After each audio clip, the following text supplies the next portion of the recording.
कहानी नीरू की है। पंजाब की नीरू की शादी दिल्ली के राहुल से होती है। दिल्ली कितना बड़ा शहर है ना, लेकिन आप लोगों का घर तो बहुत छोटा है। हमारे पंजाब में तो ये बड़े बड़े घर होते हैं कि मजा ही आ जाता है। कोई बात नहीं नीरू, मैं भी तुम्हारे लिए बहुत बड़ा मकान बनाऊंगा, बहुत जल्दी। नीरू के पिता जहाँ पंजाब के जाने माने व्यापारी थे, वहीं उसका पति राहुल दिल्ली में एक सिंपल नौकरी करता था। माँ, यहाँ तो घी मक्खन इतना महंगा है कि क्या बताऊं। मैं तो तरस ही जाती हूँ घी खाने के लिए। नीरू की माँ को ये सुनकर बहुत दुख होता है। मेरी बेटी को घी नसीब नहीं हो रहा है और ये बहू यहाँ बैठकर घी में शक्कर डाल रही है। देख वनिता, मैं साफ कह रही हूँ, इस घर में जितना घी आएगा उतना ही मेरी बेटी के घर दिल्ली भी जाएगा।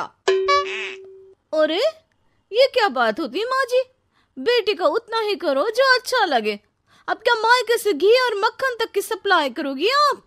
हाँ, मेरी बेटी किसी चीज को तरसे मुझसे बर्दाश्त नहीं होता।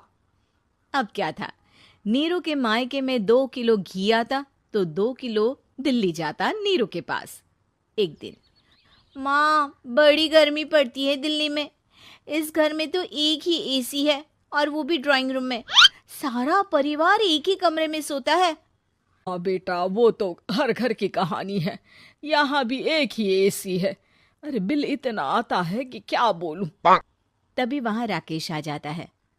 माँ, थोड़ी देर में यहाँ कुछ प्लम्बर आएंगे मेरे कमरे में एसी लगाने। जरा ध्यान से लगवा देना ना माँ। ओए, ऐसे कैसे तेरे कमरे में एसी लगेगा? हाँ राकेश, एक बार बात तो कर लेता। अरे पापा, वो वनिता को गर्मी में नींद नहीं आती। ड्राइंग रूम में सबके साथ सोने में वो अनकंफर्टेबल है, इसलिए। अरे पूरे परिवार के साथ वहां तेरी बहन नीरू भी तो सोती है। वो नहीं हो रही क्या अनकंफर्टेबल? समझ रहा है ना? अगर एसी लगेगा तो एक दिल्ली में तेरी बहन के कमरे में भी लगेगा, तभी तू लगा सकेगा। राकेश वनिता को सारी बात बताता है। वनिता करती भी क्या, मन मार कर बैठ जाती है। माँ, ये लोग ठीक नहीं है, क्या करूं मैं? अरे बेटी, यहाँ आ जा, तू यहाँ आकर रह ले। अरे छोड़ दे ऐसे पति को। कैसे छोड़ दूं माँ? समाज क्या कहेगा, लोग क्या कहेंगे? वैसे भी मेरा एक बेटा है मयंक। अरे हटा बेटा, तेरी उम्र ही क्या है? इतनी परेशान रहेगी तो काम कैसे चलेगा? खैर, बात आई गई हो जाती है। माँ को लगता है कि नीरू ठीक है, तो वहीं नीरू के मन में एक ही लाइन चल रही होती है, यहाँ आ जा। माँ ने तो बोल ही दिया है कि यहाँ आ जा। बस मयंक थोड़ा सा बड़ा हो जाए, इन गरीबों को छोड़कर मैं वापस माँ के पास ही चली जाऊंगी। वो इसी सोच में बाजार में चल रही थी कि मैम, आपका दुपट्टा जमीन को छू रहा है।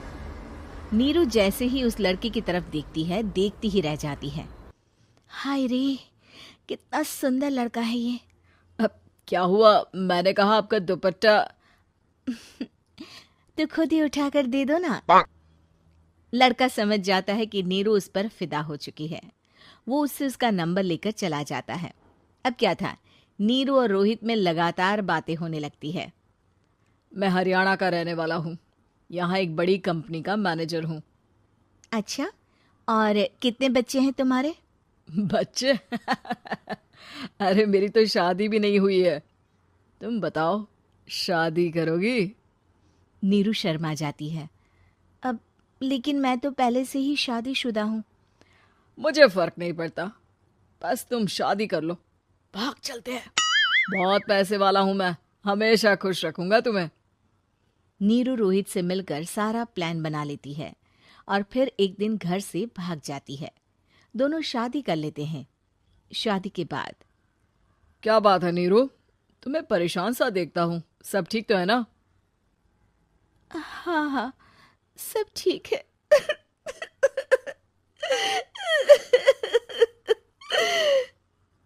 ये कहते कहते ही वो रोने लगती है। अरे क्या हो गया, रो क्यों रही हो? मैंने तुमसे एक बात छुपाई है और वही बात अब मुझे परेशान कर रही है। रोहित, मेरा एक बेटा भी है, उसका नाम मयंक है।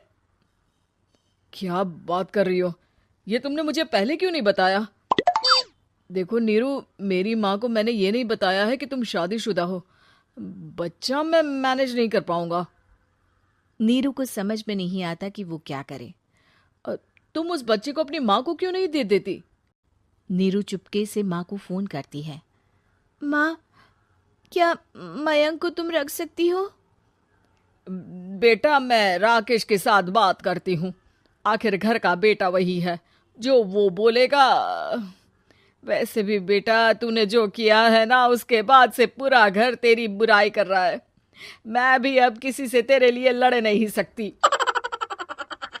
राकेश बेटा, नीरू ने तो जो किया बहुत ही बुरा किया, लेकिन मैं सोच रही थी कि क्यों ना मयंक को हम यहाँ ले आए। तभी वनीता बोल पड़ती है। वाह जी, ऐसे कैसे यहाँ ले आए? यहाँ क्या भंडारा भरा है? और जिस बच्चे की माँ ने नहीं सोचा, उसके लिए हम क्यों सोचे? नीरू को एक बार तो अपने बच्चे के बारे में सोचना चाहिए था ना। अरे लेकिन तेरे पास भी तो लड़का नहीं है ना वनीता। माँ, वनीता ठीक बोल रही है। कल को वो बड़ा होकर इसी घर का हिस्सा मांगेगा तो हम क्या करेंगे? माँ कहती भी तो क्या, वो चुप रह जाती है। वहीं नीरू का पहला पति कहता है। माँ, अगर आज भी वो वापस आ जाए तो मैं उसे माफ कर दूंगा। बेटा, गरीबी चीज ही ऐसी है, क्या करेगा। तू तो अब मयंक का सोच। वो बेचारा तो बिना माँ का हो गया। मयंक के खातिर तू दूसरी शादी कर ले बेटा। लोगों के लाख समझाने के बाद नीरू के पहले पति की शादी रिद्धि से हो जाती है, जिसके पहले पति से 2 बच्चे होते हैं। देखो जी, मैंने शादी सिर्फ बच्चे के खातिर की है। मैंने भी शादी सिर्फ बच्चों के खातिर की है।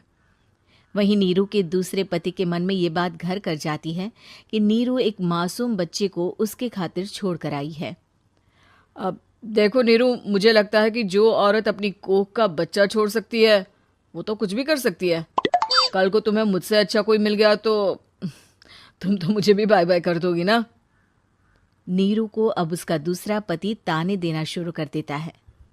तंग आकर नीरू उसके यहाँ से भागकर अपने पहले पति के पास चली जाती है, लेकिन ससुराल में क्या लेने आई है नीरू, मयंक को?